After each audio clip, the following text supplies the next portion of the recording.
Hello दोस्तों, मेरा नाम है Gagan and welcome to my channel GK trick with देसी तरीका। दोस्तों, आज मैं आपके लेकर आया हूँ फंडामेंटल राइट्स का पार्ट 2 यानी कि मौलिक अधिकार का पार्ट 2। दोस्तों, अगर आपने पार्ट 1 को नहीं देखा है तो मैं आपको बोलूँगा कि सबसे पहले आप जाइए और फर्स्ट पार्ट देखिए इसका, क्योंकि मैंने इसमें बेसिक बताया है उसका। अब इसमें स्टार्ट करते हैं। सबसे पहले दोस्तों आता है राइट टू इक्विलिटी यानी कि समानता का अधिकार। उसके बाद आता है राइट टू फ्रीडम यानी कि स्वतंत्रता का अधिकार। अगला है राइट अगेंस्ट एक्सप्लॉयटेशन यानी कि शोषण के विरुद्ध अधिकार। Right to freedom of religion यानी कि धार्मिक स्वतंत्रता का अधिकार। Cultural and right educational right यानी कि सांस्कृतिक एवं शिक्षा का अधिकार। राइट टू कॉन्स्टिट्यूशनल रेमेडीज यानी कि संवैधानिक उपचारों का अधिकार। दोस्तों, हम इनको बारी बारी से करके देखते हैं। सबसे पहला आता है हमारा राइट टू इक्विलिटी यानी कि समता का अधिकार, यानी कि आर्टिकल 14 में बताया है दोस्तों, विधि के समक्ष समानता। इसका मतलब है कि आप जो है कानून की नज़रों में इक्वल हैं। यदि आप कोई गुनाह करते हैं तो आप चाहे कितने भी बड़े आदमी क्यों ना हो, चाहे कितने भी छोटे क्यों ना हो, यानी कि कानून जो है सबके लिए इक्वल है, कोई भेदभाव इसमें नहीं किया जाएगा।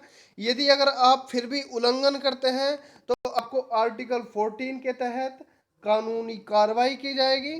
दोस्तों, अगला आता है आर्टिकल 15 यानी कि no discrimination on the basic religion caste race sex and birth place, यानी कि आपको धर्म जाति मूलवंश लिंग व जन्म स्थान के आधार पर कोई भी आपके साथ भेदभाव नहीं किया जाएगा। चाहे आप कोई भी धर्म अपनाते हो, कोई भी जाति के हो, किसी भी मूल वंश के क्यों ना हो, चाहे आपका कोई भी लिंग हो।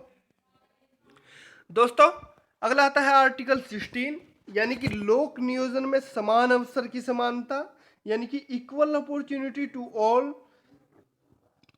इसमें यानी कि आपको कोई भी सरकारी आवेदन के लिए आप स्वतंत्र हैं। कहीं पर भी आप आवेदन कर सकते हैं सरकारी काम में, आपके साथ कोई भेदभाव नहीं किया जाएगा। अगला आता है दोस्तों आर्टिकल 17 यानी कि अबोलिशन ऑफ अनटचेबिलिटी यानी कि अस्पृश्यता का अंत। दोस्तों, इसमें क्या है, इसको छुआछूत को बिल्कुल समाप्त कर दिया गया है। अगर आपके साथ फिर भी कोई ऐसा दुर्व्यवहार करता है, छुआछूत के नाम पर आपको बहकाता है या फिर गलत अपशब्द बोलता है, तो आपको उसके खिलाफ आर्टिकल 17 के तहत कानूनी कार्यवाही कर सकते हैं। नेक्स्ट आता है आर्टिकल 18 यानी कि अबोलिशन ऑफ टाइटल्स यानी कि उपाधियों का अंत। दोस्तों, ये उपाधियां वो हैं, जैसे कि आप कोई डॉक्टर हैं या वकील है या फिर डिफेंस पर्सन है या टीचर है या इंजीनियर है। आप इनमें डॉक्टर और डिफेंस पर्सन जैसे लेफ्टिनेंट मेजर एंड कर्नल, इनको छोड़कर बाकी किसी को भी आप अपने नाम के आगे या पीछे बिल्कुल नहीं लगा सकते। अगर आप ऐसा करते हैं तो आपको आर्टिकल 18 के तहत कानूनी कार्यवाही की जाएगी आप पर। दोस्तों, अगला आता है राइट टू फ्रीडम यानी कि स्वतंत्रता का अधिकार। 19 से 22 तक है। अगला आता है दोस्तों 19, इसमें है अभिव्यक्ति की स्वतंत्रता, यानी कि आपको बोलने की स्वतंत्रता है, प्रेस की स्वतंत्रता है, झंडा फहराने की स्वतंत्रता है, यानी कि आप कहीं पर भी झंडा फहरा सकते हैं, आप स्वतंत्र हैं।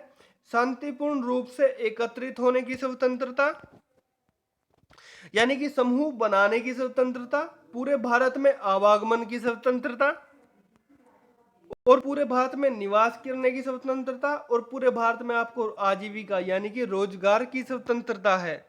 दोस्तों, इनको हम एक ट्रिक से याद करेंगे। आई होप कि आपको अच्छे से समझ आ जाएगी। दोस्तों, मान लीजिए कि कोई पर्सन है यानी कि व्यक्ति है, ये व्यक्ति है, ये क्या है, सरकार से ना खुश है, यानी कि इसकी जो मांगे हैं वे पूरी नहीं हो रही हैं, तो वो क्या करता है, सरकार के खिलाफ बोलना स्टार्ट करता है।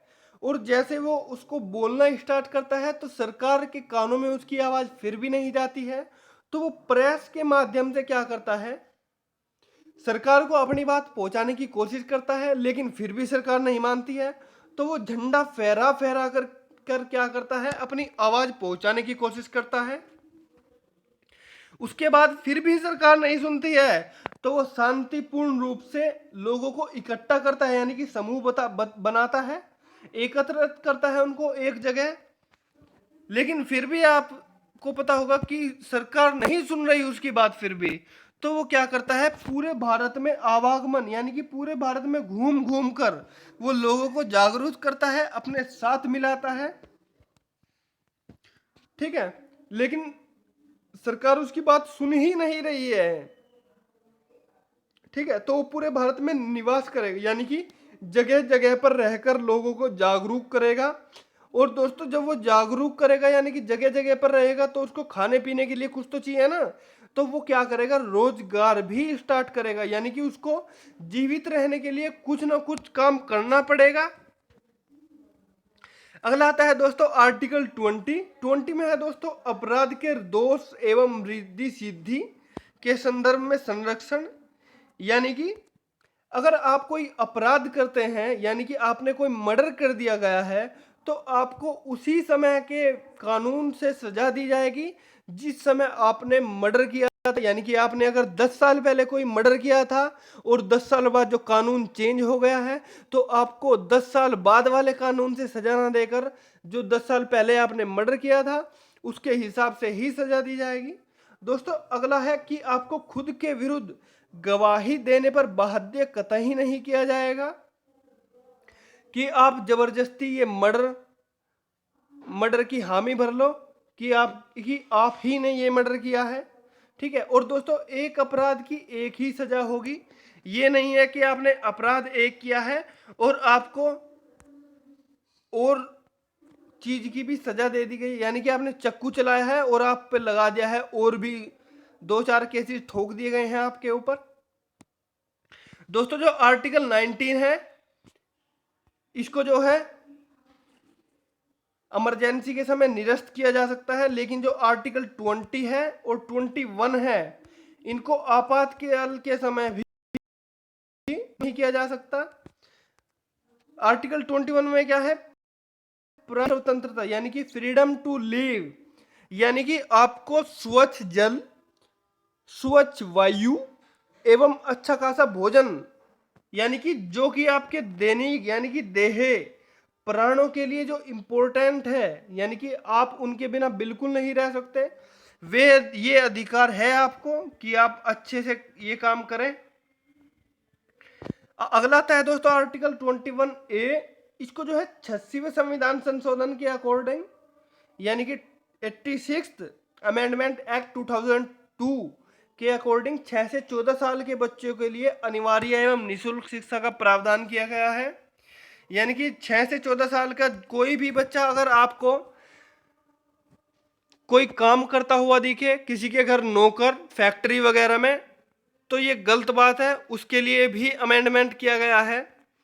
ठीक है, उसके लिए जो है अनिवार्य इनको शिक्षा ग्रहण निःशुल्क दी जाएगी। अगला आता है आर्टिकल 22, यानी कि conservation in case of arrest.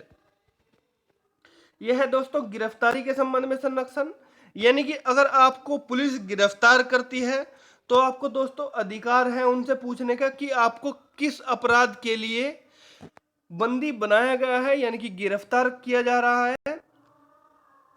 अगला दोस्तों इसमें आता है 24 घंटे के अंदर आपको मजिस्ट्रेट के सामने पेश करना होगा, और मनपसंद कानूनी वकील चुनने का भी आपको पूर्णतः अधिकार है। और ये दोस्तों मौलिक अधिकार है, इनसे आपको वंचित बिल्कुल किया जा सकता। अगर ऐसा किया जाता है तो आपको मौलिक सुप्रीम कोर्ट व हाई कोर्ट में, यानी कि सुप्रीम कोर्ट में 32 के तहत तथा हाई कोर्ट में 226 के तहत रीट जारी कर सकते हैं सुप्रीम कोर्ट में। तो दोस्तों कैसी लगी आपको ये वीडियो? अगर अच्छी लगी हो तो please like share and comment जरूर कीजिएगा, और हो सके तो ज़्यादा से ज़्यादा सब्सक्राइब कीजिएगा वीडियो को। मिलते हैं आपसे अगली वीडियो में, तब तक के लिए धन्यवाद। Thank you for watching this video.